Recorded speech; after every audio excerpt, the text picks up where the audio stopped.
Warahmatullahi wabarakatuh. Saya Maulana Zidane Farzi dengan NIM 230713741. Saya di sini akan mengerjakan tugas responsi saya untuk modul motor bakar. Lalu untuk tujuan praktikum dari percobaan ini yaitu yang pertama adalah untuk mengetahui konsumsi bahan bakar, konsumsi udara, dan juga daya yang dihasilkan oleh motor bensin 4 langkah 1 silinder ini. Lalu yang kedua, setelah dilakukan pengujian, diharapkan parameter-parameter prestasi motor bakar yang lainnya dapat dihitung seperti torsi, efisiensi thermal, tekanan efektif rata-rata, dan juga efisiensi volumetrik. Lalu perlu dipahami juga bahwa alat uji ini memiliki beberapa potensi bahaya, yaitu motor bakar ini akan menghasilkan panas yang cukup tinggi selama proses pembakaran, sehingga bagian seperti kepala silinder, manifold, dan juga knalpot dapat menyebabkan luka bakar jika disentuh. Lalu mesin yang berputar ini juga memiliki komponen yang bergerak seperti poros, engkol, puli, ataupun kopling yang dapat menyebabkan cedera jika pakaian atau tangan terlalu dekat. Bahan bakar bensin ini juga bersifat mudah terbakar, sehingga kebocoran pada bahan bakar dapat memicu kebakaran, dan juga gas buang mesin ini juga mengandung karbon monoksida yang berbahaya jika terhirup dalam ruang yang tertutup. Lalu selain itu, kebisingan dan juga getaran mesin juga dapat mengganggu operator jika tidak menggunakan perlindungan yang sesuai. Nah, untuk mencegahnya atau langkah pencegahan, kita dapat menggunakan seragam atau baju praktikum yang telah disediakan, sarung tangan pelindung, kacamata, dan juga sepatu yang meliputi hampir seluruh dari area kaki. Lalu untuk pengertian dari motor bakar ini sendiri, yaitu motor bakar adalah mesin yang menggunakan energi panas untuk melakukan kerja mekanik dengan cara mengubah energi kimia dari bahan bakar di dalam ruang bakar menjadi energi panas yang bertekanan tinggi. Nah, dalam proses ini energi panas yang bertekanan tinggi akan digunakan untuk menggerakkan batang piston, yang juga akan menggerakkan poros engkol yang dilengkapi dengan roda gigi, yang mana akan menggerakkan roda dan juga akan menggerakkan kendaraan kita ke depan. Nah, proses pembakaran bahan bakar itu sendiri adalah suatu proses kimia di mana senyawa hidrokarbon bergabung dengan oksigen yang ada di dalam udara. Lalu pembakaran akan berlangsung jika bahan bakar dan udara dengan perbandingan yang tepat dimasukkan secara bersamaan ke ruang bakar, yang kemudian akan dikompresi dan dibakar hingga menghasilkan suhu dan tekanan yang tinggi. Nah, pembakaran ini dapat dibagi dalam dua golongan, yaitu mesin pembakaran luar dan juga mesin pembakaran dalam. Yang pertama, yaitu pembakaran luar, yaitu adalah proses pembakaran bahan bakar yang mana terjadi di luar mesin, atau untuk proses pembakaran digunakan mesin tersendiri. Maka panas dari hasil pembakaran bahan bakar tidak langsung diubah menjadi energi gerak, tetapi terlebih dahulu melalui saluran penghantar yang kemudian diubah menjadi energi mekanik.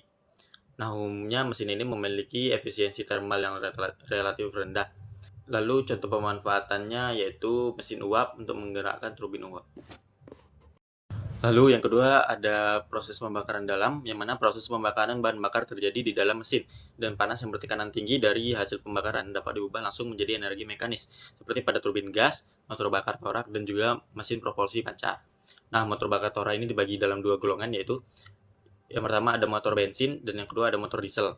Nah, untuk motor bensin ini, udara dan bahan bakar yang tercampur di dalam karburator terhisap di ruang bakar dan juga dikompresikan hingga mencapai tekanan dan temperatur tertentu.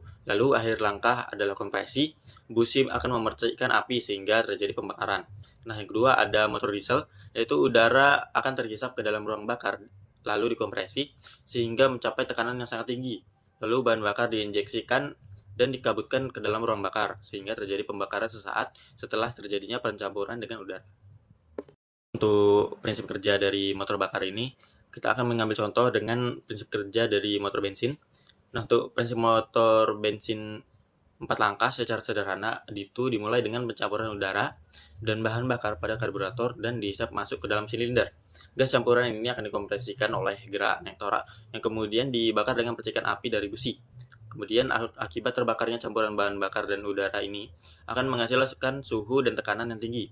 Bila torak bergerak turun naik di dalam silinder dan menerima tekanan tinggi akibat pembakaran, maka akan terjadi kerja pada torak yang akan memungkinkan torak itu terdorong ke bawah. Lalu batang torak dan poros engkol ini akan dilengkapi dengan bagian-bagian yang mengubah gerakan turun naik menjadi gerakan putar. Torak akan menggerakkan batang torak dan batang torak akan memutar poros engkol untuk membuang gas-gas sisa pembakaran, dan penyediaan campuran udara serta bensin pada saat dan tempat untuk menjaga agar torak dapat bergerak secara periodik. Nah, siklus pembakaran dan juga pengeluaran gas-gas sisa ini disebut dengan siklus mesin. Pada siklus mesin ini, pada motor bensin ini terdapat dua macam tipe, yaitu motor bakar 4 langkah dan juga motor bakar 2 langkah. Pada motor bakar 4 langkah, untuk melakukan satu siklus memerlukan 4 gerakan torak atau 2 kali putaran poros engkol, sedangkan pada motor 2 langkah, untuk melakukan satu siklus hanya memerlukan 2 gerakan torak atau 1 putaran poros engkol. Lalu motor bensin 4 langkah ini bekerja melalui siklus yang terdiri dari 4 tahapan utama, yaitu tahap pertama adalah langkah isap, di mana piston akan bergerak turun dan campuran udara serta bahan bakar masuk ke dalam silinder melalui katup masuk. Lalu tahap kedua adalah langkah kompresi.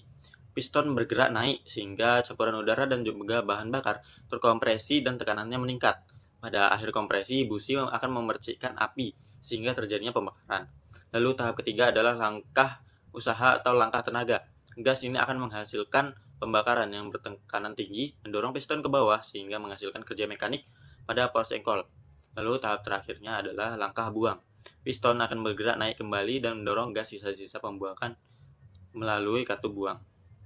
Siklus dari motor bakar bensin 4 langkah ini, yaitu yang pertama adalah langkah hisap, yang kedua langkah kompresi, yang kedua langkah usaha, lalu yang ketiga langkah buang, yang merupakan dasar kerja daripada mesin 4 langkah bensin ini. Lalu mesin ini berbasiskan pada siklus ideal Otto atau yang biasa disebut juga dengan siklus volume konstan.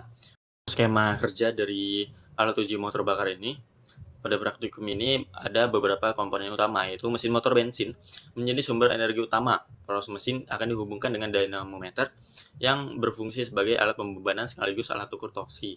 Lalu tangki ukur bahan bakar digunakan untuk mengukur volume bahan bakar yang akan dikonsumsi dalam waktu tertentu. Takometer digunakan untuk mengukur putaran mesin dalam satuan RPM, dan juga udara masuk akan diukur melalui alat ukur aliran udara. Dengan kombinasi alat ukur tersebut, performa mesin akan dapat dianalisis secara kuantitatif. Untuk prosedur pengujian dari motor bakar ini, yang pertama adalah memeriksa seluruh komponen mesin, dipastikan seluruh komponen dan alat ukur berfungsi dengan baik. Lalu yang kedua, menyiapkan stopwatch, pena, tachometer, dan juga job sheet yang akan dikerjakan. Lalu yang ketiga, menempelkan score light pada drive shaft sebagai tanda untuk membaca kecepatan putaran oleh tachometer. Lalu yang keempat, mengisi bahan bakar pada gelas ukur dari tangki bahan bakar. Yang kelima, mesin dihidupkan selama beberapa menit dan menyetel mesin hidup pada putaran 2200 rpm dalam keadaan idle dengan mengarahkan tachometer pada score light. Lalu yang keenam, melakukan persiapan sebelum pengujian. Nah, yang ketujuh, tachometer diarahkan pada score light dan pastikan putaran pada putaran 2200 rpm.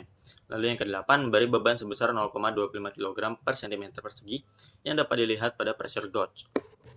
Lalu yang kesembilan, pertahankan beban dan dalam waktu yang bersamaan, ukur waktu dari konsumsi 6 ml volume bahan bakar dengan stopwatch, ukur ketinggian manometer dan juga ukur putaran mesin menggunakan tachometer.